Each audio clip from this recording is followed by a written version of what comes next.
Bom dia, meus irmãos, que a graça e a paz do Senhor esteja com todos.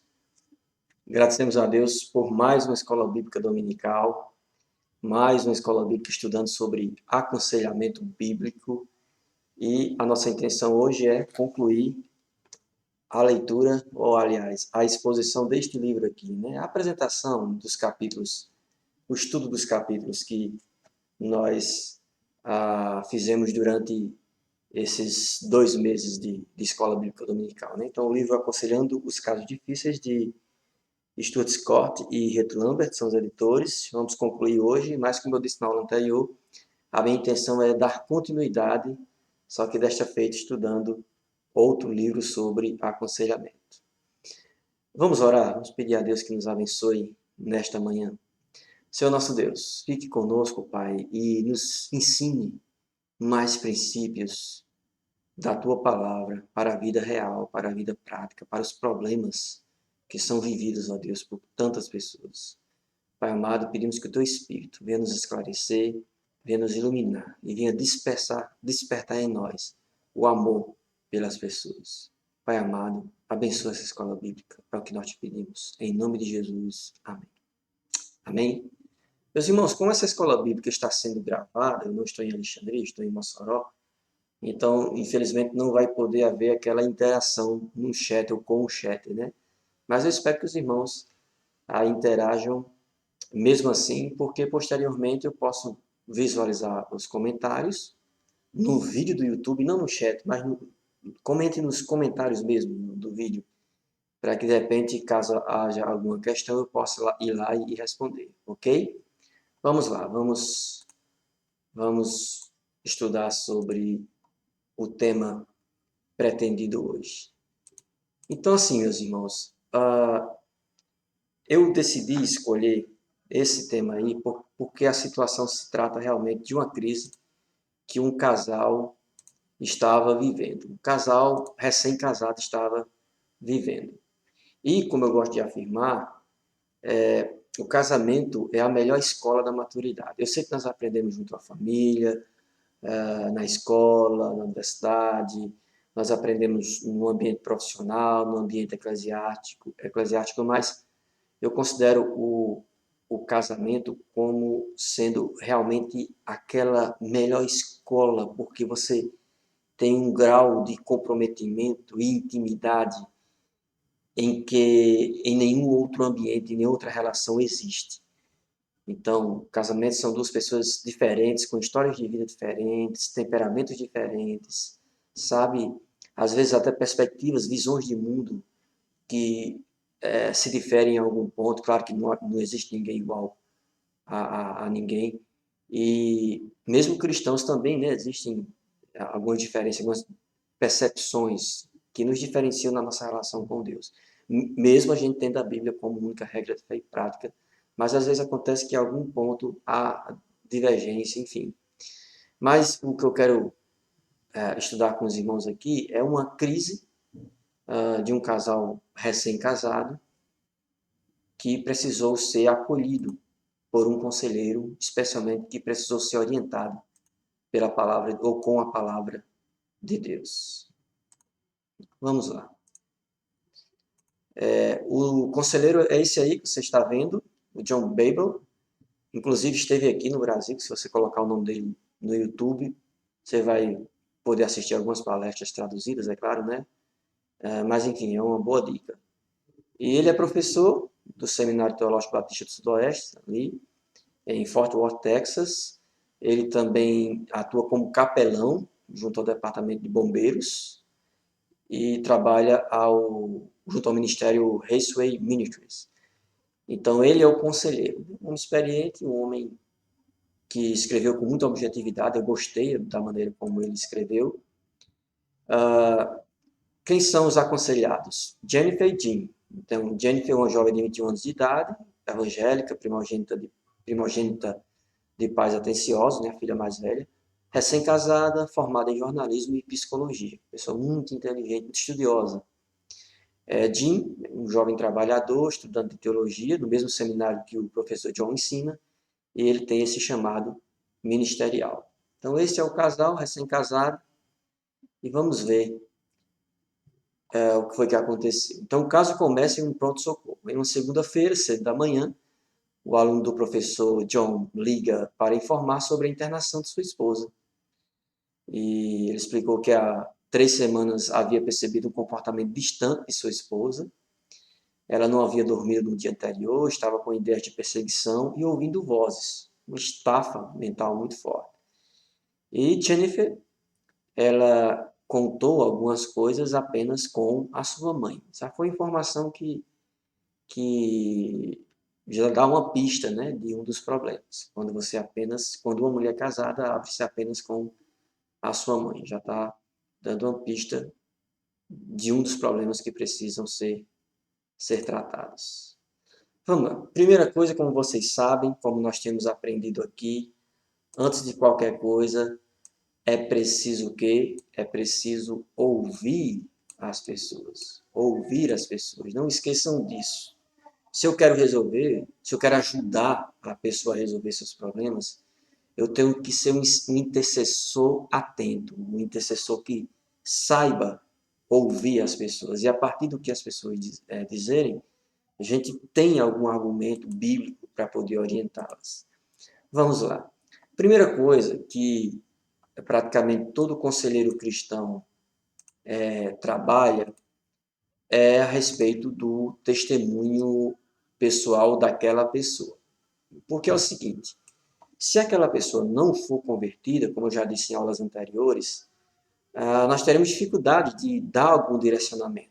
Porque o direcionamento que nós oferecemos, que nós orientamos, é fundamentado, guiado na palavra, pela palavra de Deus. Então, se você não acredita na Bíblia como sendo palavra inspirada de Deus dada aos homens, fica difícil de aconselhar. Não impossível, como eu disse, mas fica um pouco mais difícil.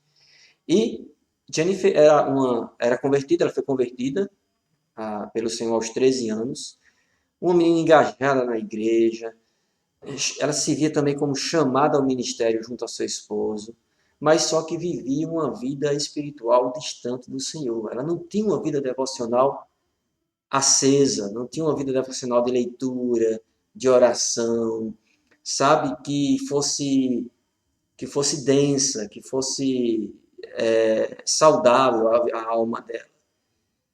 É interessante isso, né? Porque assim, se converteu cedo, trabalhou muito na igreja, estava se mudando para uma nova cidade, depois que casou, e ao chegar lá, não, vou logo adiante em algumas coisas, não encontrou a igreja, ainda não haviam se congregado, cuidando das questões do dia a dia, e ela estava se sentindo realmente distante do Senhor. E ela estava com aquela mania, aquele pensamento dominante de que ela estava enlouquecendo, que ela estava tendo problemas, sofrendo problemas psiquiátricos, psicológicos. E ela tinha medo de ela estar também com uma depressão profunda. Por quê? Porque na família existiam 2 tias que já foram diagnosticadas com esse problema e que sofreram muito, e ela pôde acompanhar o sofrimento e não queria viver o que as tias sofreram. Ela também, pela sua fala, a John, ela tinha pais super protetores, tanto que quando o pai soube que ela tinha sofrido esse surto, né, essa crise emocional, essa estafa mental, então imediatamente ele já quis viajar da cidade onde ele morava para a casa dela para ouvir, para saber como ela estava. Então, não é que isso significa superproteção, né? Interesse, né, pelo filho, pela filha. Mas, enfim, mas o fato é que o texto mostra que ela tinha esses pais que a superprotegiam. Ela casou-se com o Jim após apenas 10 meses de namoro. Conheceu o Jim em um evento da igreja. Depois, esse namoro fluiu bem, e eles queriam se casar o mais rápido possível. Então, se gostavam, sabiam o que queriam e decidiram se casar apenas com 10 meses de namoro. É melhor do que 10 anos, viu? Viveu um semestre final estressante junto aos planejamentos da lua de mel. Então, veja a situação. Ela estava concluindo seu curso, E ela concluiu na sexta, o casamento seria no sábado e a lua de mel no domingo. Então, muita responsabilidade, muitas decisões sérias ela tinha que tomar em um curto espaço de tempo. E isso mexeu com ela também, sabe? Isso mexeu com o emocional. Aliás, mexe com o emocional de qualquer um. Quando você assume muitas coisas para serem resolvidas em um curto período de tempo. Então, não é sábio agir assim. E desde os preparativos para o casamento, ela não dormia bem, não se exercitava, e nem se alimentava adequadamente. Então só podia explodir, né, meus irmãos? Só podia chegar a um estado. Então foi isso que aconteceu com ela. E a partir dessa crise emocional, física e espiritual, ela, ela adoeceu. Vamos lá. O John, o conselheiro, ele disse que geralmente aconselha os dois juntos. Só que como o Jim trabalhava muito e ele teve dificuldades iniciais de se encontrar com ele começou com Jennifer de maneira individual. Ele primeiro ouviu Jennifer e depois ministrou a Jennifer. E o que foi que ele trabalhou com Jennifer?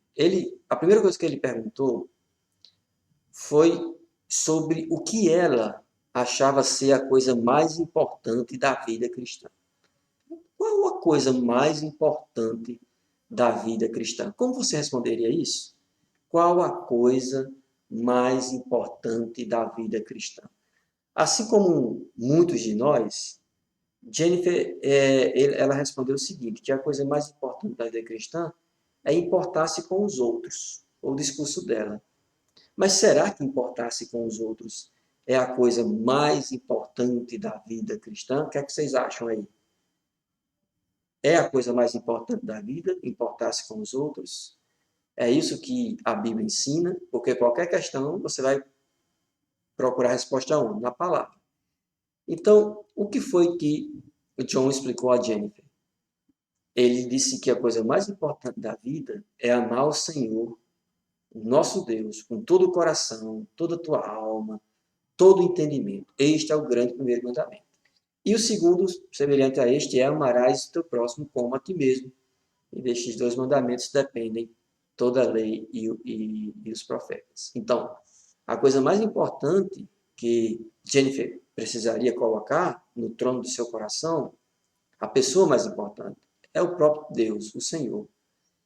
E ela tinha realmente invertido esse grande mandamento, né? Os dois grandes mandamentos, colocado o importar-se com os outros ou amar os outros como sendo o principal. Mas o principal da vida é amar a Deus, é buscar em primeiro lugar o reino de Deus, sua justiça, na certeza de que as demais coisas serão serão nos dadas. E o que John também trabalhou, mostrando para Jennifer que o maior problema do ser humano é o coração. Do coração saem todos os tipos de problemas que azedam, que adoecem a nossa alma e a nossa relação com Deus e a nossa relação com o próximo e até mesmo o nosso olhar sobre nós mesmos. Então ele foi biblicamente, né, ele foi explorando o texto de Jeremias, que o ser humano, que o coração do homem é desesperadamente corrupto, quem o conhecerá? Então ela foi mostrando que todos são pecadores, não há um bom, nenhum sequer, que o pecado dos nossos primeiros pais, ele contaminou os nossos corações e assim nós temos uma natureza que não nos faz bem e precisamos tomar muito cuidado com o coração. E após ela entender isso, né, ela foi orientada ao quê? A ter uma postura de arrependimento, uma fé arrependida em direção ao Salvador.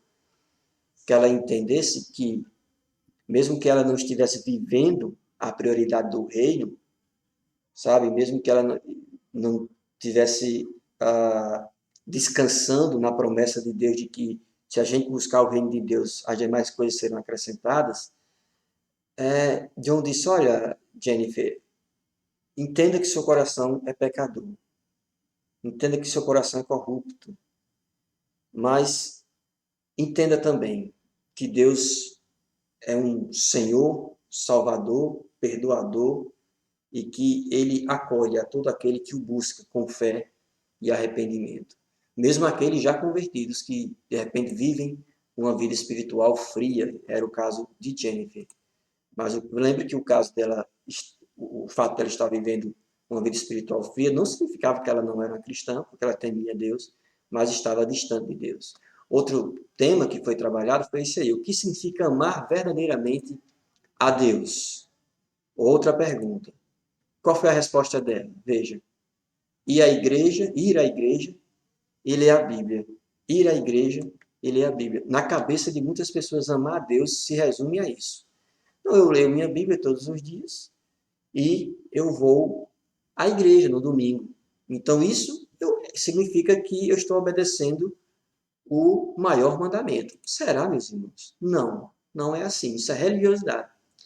Amar a Deus significa gastar tempo com Ele, compartilhar nossas necessidades com Ele em oração, estudar e se conformar à Sua palavra, entregar-se reverentemente em adoração, unir-se à comunhão dos santos, servir as pessoas. Entenda, amar a Deus não se resume a ter uma postura religiosa. Não, eu gosto muito do culto, eu gosto dos louvores. Então, isso significa que eu amo a Deus. E a resposta é não.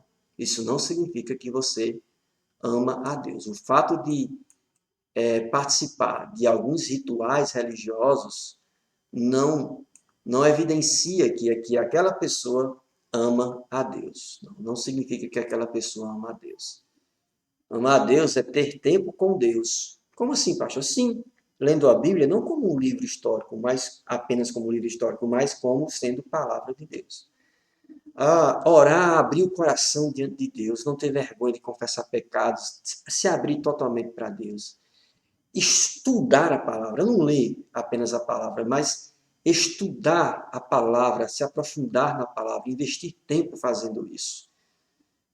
Entregar-se reverentemente em adoração. Quando for para o culto, não vá como você ia para rituais religiosos anteriores. Vá para o culto com o coração totalmente disposto a entregar sua atenção, suas emoções, sua razão a Deus.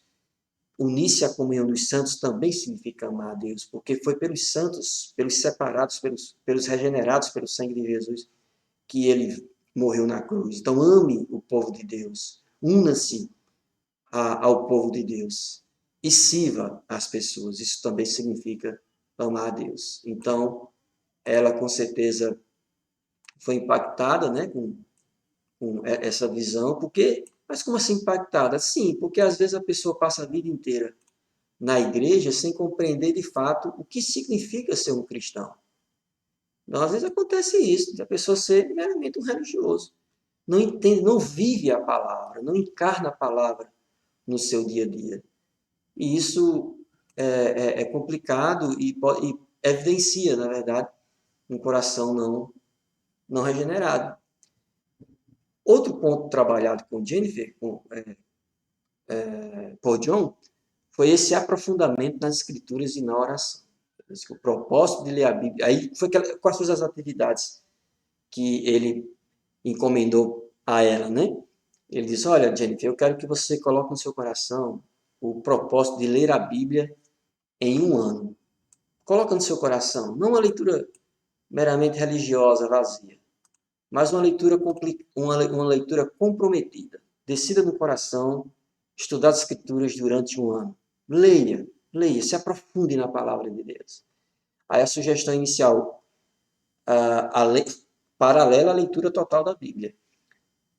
Estude o livro de Efésios, veja a identidade de Cristo nos 3 primeiros capítulos e a vida cristã nos 3 últimos. Perceba essa diferenciação.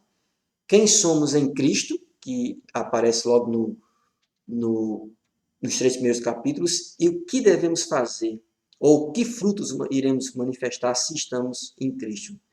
Então, isso foi uma orientação muito interessante, e quando eu vi essa sugestão, eu pensei, olha, está aí um livro bom de se estudar com aconselhado, com alguém que está em crise de fé. Olha, vamos estudar isso aqui, vamos entender o livro de Efésios, a preciosidade. De repente pode ser até um livro que possamos expor aos domingos. Destacar versículos que impactaram sua vida. John disse, olha, quando você estiver estudando o livro de Efésios, a carta de Paulo aos Efésios, destaque aqueles livros que impactaram sua vida. Mostre quais foram os que mais mexeram com você. E depois o conselheiro deu uma orientação de ela elaborar uma lista com pedidos específicos a serem colocados em oração durante os dias de aconselhamento. Enquanto nós estamos em processo de aconselhamento, liste seus pedidos e ore por esses pedidos todos os dias. E eu quero que você me preste contas a respeito da leitura da Bíblia em um ano, a respeito do estudo do livro de Efésios, a respeito dos versículos que mais falaram ao seu coração e também a respeito de seu tempo dedicado à oração. Foi assim que o John trabalhou com ela, e John elogia ela, por quê? Porque John percebe que ela é uma pessoa ensinável, uma pessoa humilde, uma pessoa que diz, fala que eu te escuto, sabe?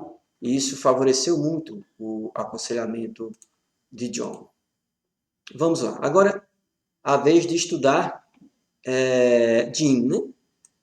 Porque ele ouviu ela separadamente, ouviu Jim, mas também ouviu os dois juntos. Vamos ver como foi que aconteceu.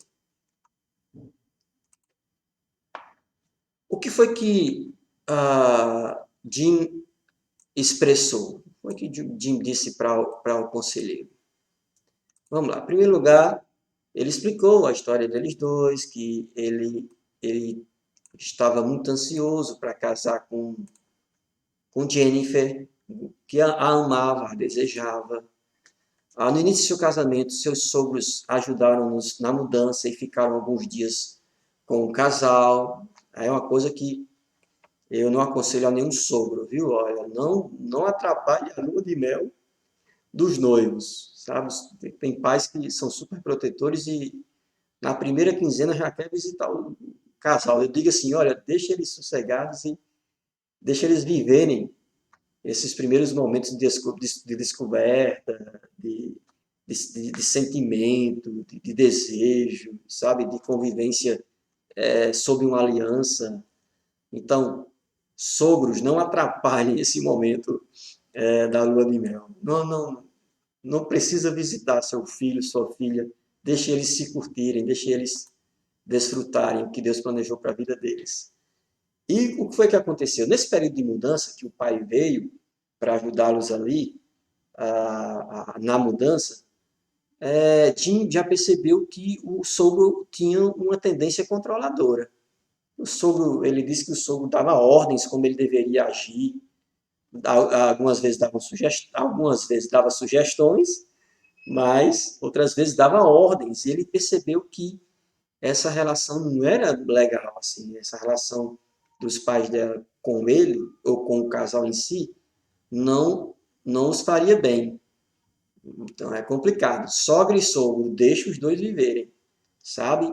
Por isso que é difícil, meus irmãos. Eu sei que alguns, devido à situação financeira e econômica, não conseguem casar e morar em sua própria casa. Às vezes vão morar no quintal dos pais, no primeiro andar, ou dentro da casa dos sogros. Eu não aconselho isso a ninguém. Quando a Bíblia diz que nós devemos deixar pai e mãe para unir, o homem deve deixar pai e mãe para unir-se à sua mulher, para que os dois sejam uma só carne, é porque Deus sabe que não dá certo, sabe?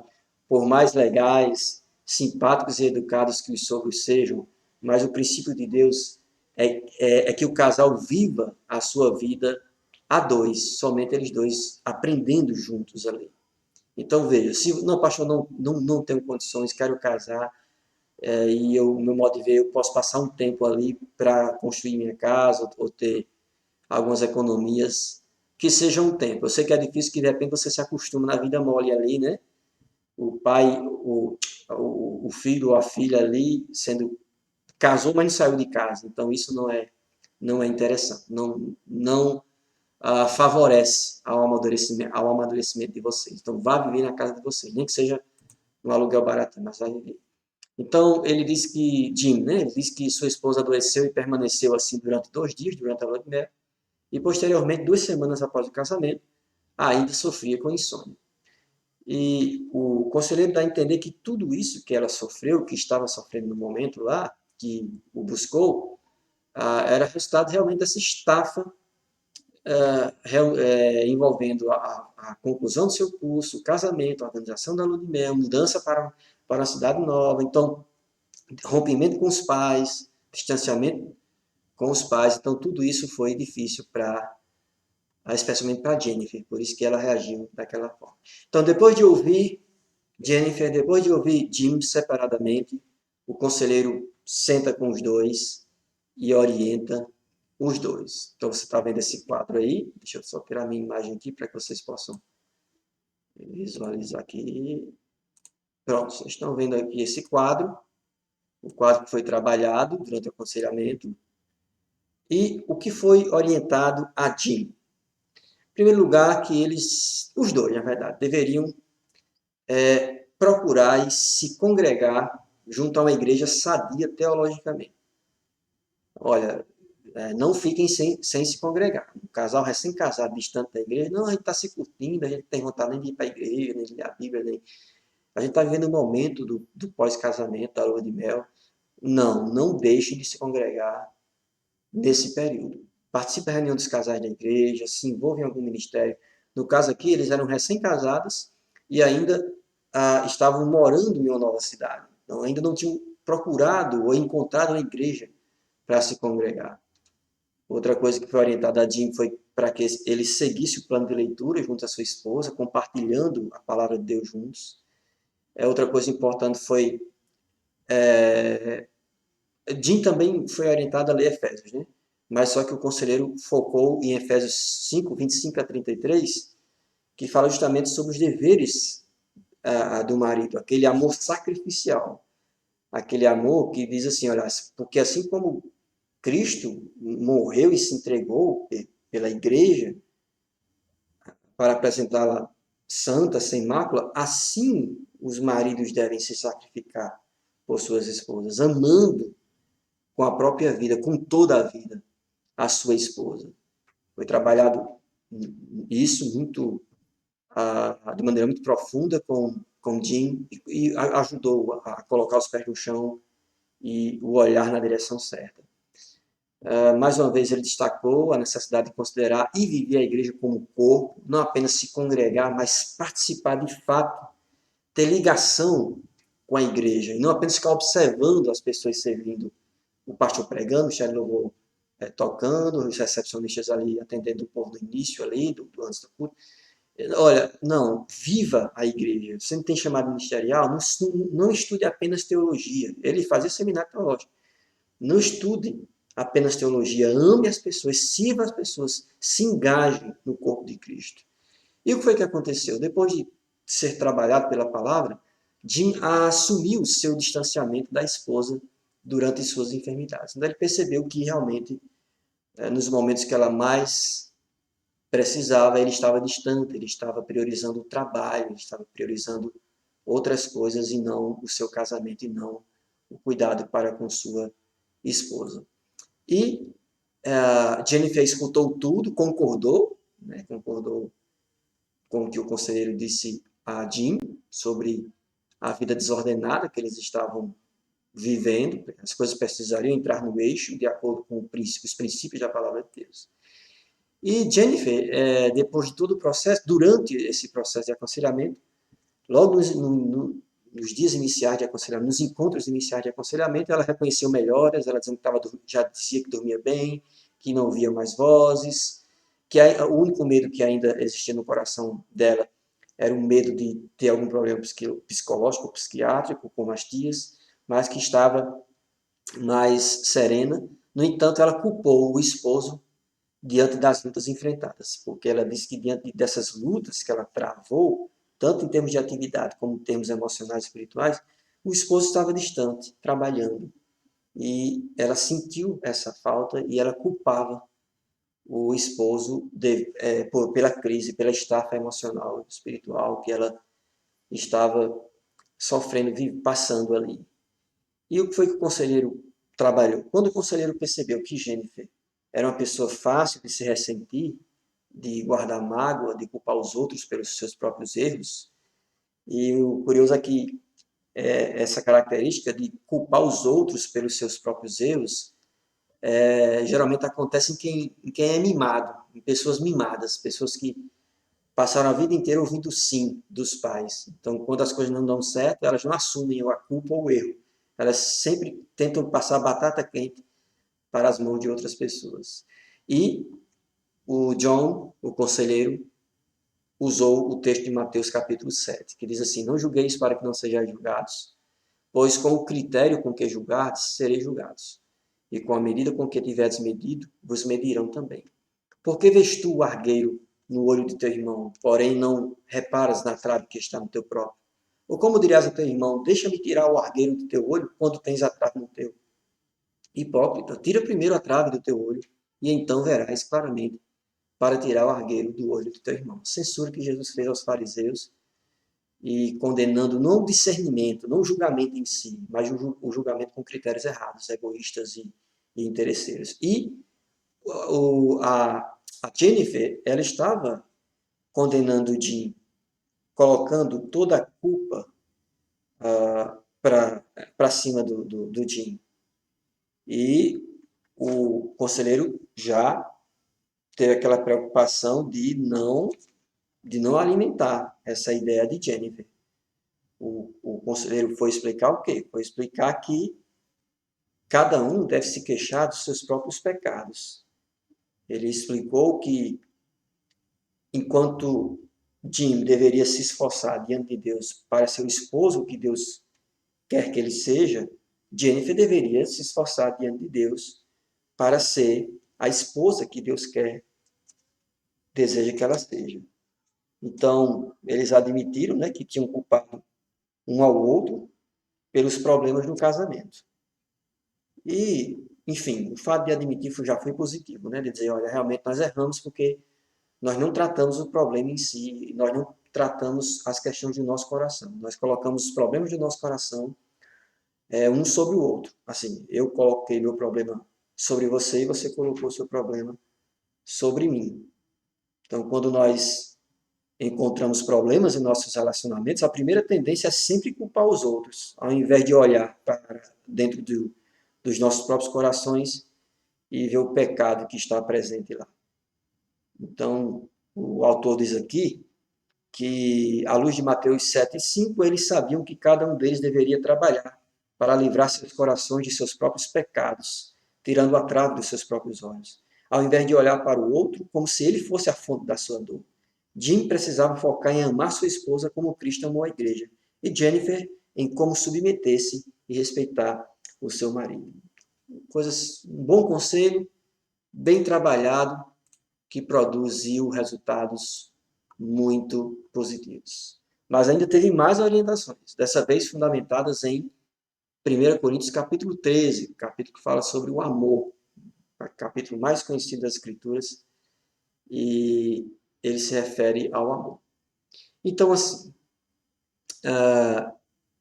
o texto de 1 Coríntios 13 diz assim, versículo 4 ao 8. O amor é paciente, é benigno, o amor não arde em ciúmes, não se ufana, não se ensoberbece, não se conduz inconvenientemente, não procura os seus interesses, não se exaspera, não se ressente do mal. Não se alegra com a injustiça, mas regozija-se com a verdade. Tudo sofre, tudo crê, tudo espera, tudo suporta. O amor jamais acaba. Então, o conselheiro trabalhou o amor de Deus, conforme descrito aqui na primeira carta de Paulo aos Coríntios, capítulo 3, versículo 4 ao versículo 8. Então, mostrou a necessidade de eles serem pacientes uns com os outros, de servir uns aos outros, sabe? De perdoarem, de não serem orgulhosos, não se ensoberbecerem, não agirem de maneira inconveniente. Então, trabalhou cada princípio desse do amor. O que o amor é, o que o amor faz e o que o amor não faz. Basicamente, o que o amor faz e o que o amor não faz está representado nesse texto aqui de 1 Coríntios capítulo 13. E esse tema do amor, abriu portas para falar sobre outras questões. E essas três aí foram as que ele destacou. Então, em primeiro lugar, a vida sexual. Então, ele percebeu que, apesar de serem um casal, de ser um casal recém-casado, né, ele estava distante dela e ela também distante dele sexualmente. E não é natural um casal recém-casado se manterem distantes sexualmente. Pelo contrário, né? A expectativa é que os dois estejam pegando fogo, né? Como a gente brinca, e estejam se desfrutando um do corpo do outro. Porque esse é o projeto de Deus. O sexo é projeto de Deus, não só para a procriação, para a continuidade da humanidade, mas também para o desfrute, sabe? Para o prazer, para a alegria do casal. Então, sexo é algo pensado por Deus para ser vivido no casamento. Então, sexo antes do casamento, fora do casamento, é pecado. Mas sexo vivido dentro do casamento é projeto de Deus para a perpetuação da espécie humana e, sobretudo, também para a alegria, o prazer do casal. Amém? Então, isso foi trabalhado, né? Eles foram orientados a darem tempo um ao outro, tempo exclusivo, saírem juntos, caminharem juntos. Tudo isso alimenta a relação. Fazer coisas juntas. Outra questão foi o serviço mútuo. Né? Ele pediu que cada um deles escolhesse como eles deveriam procurar.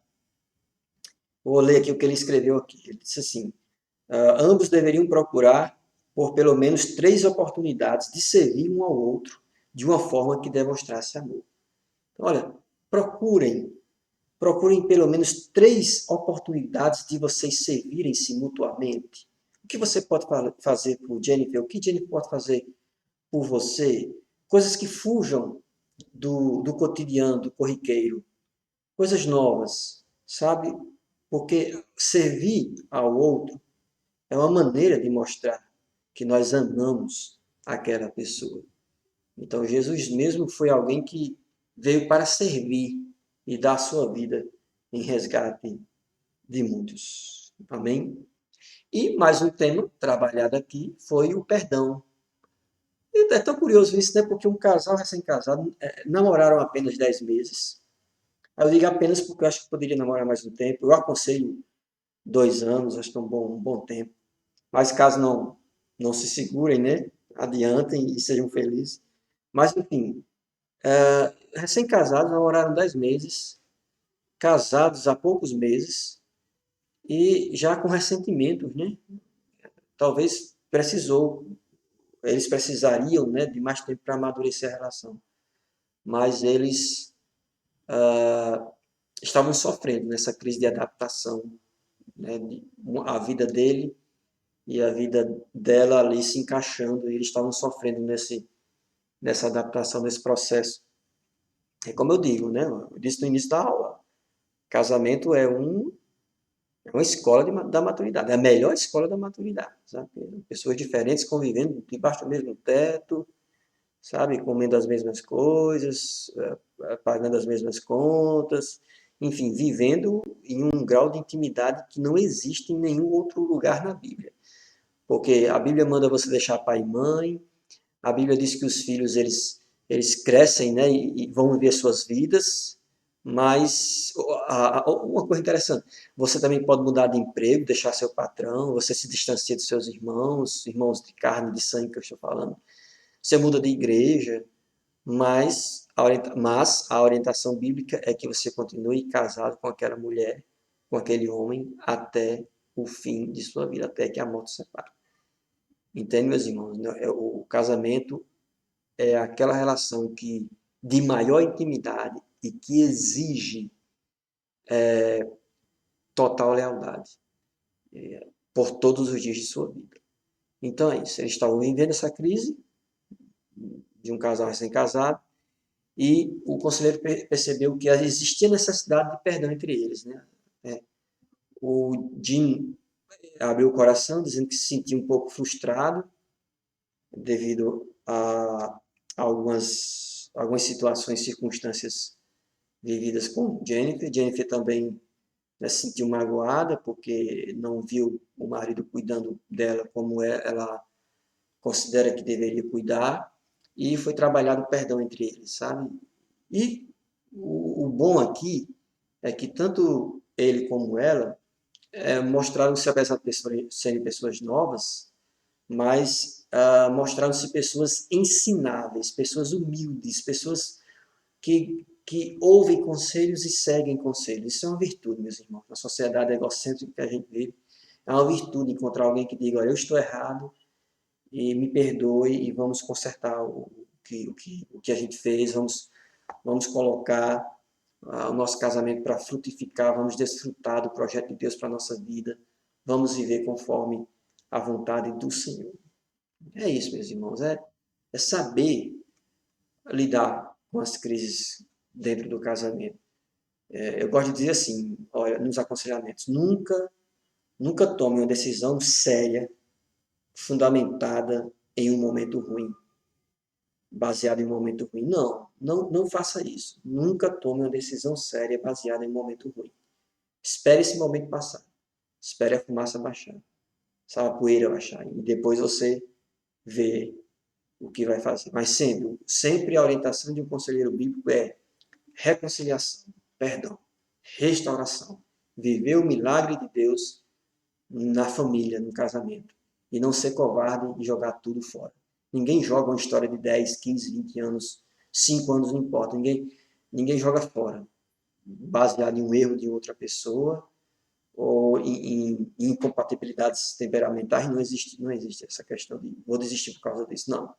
Prossiga-se, persevere, não desista. Amém, meus queridos? Para concluir, hoje a aula foi rápida, né? Vocês devem estar pensando, né? Pastor, hoje a aula foi rápida. Foi realmente rápida, porque o capítulo foi o capítulo mais curto que eu trabalhei com vocês. E também o problema, eu posso julgar assim, que esse problema não foi aquele caso difícil, né? Assim, não foi tão profundo o problema, não foi tão complexo, né?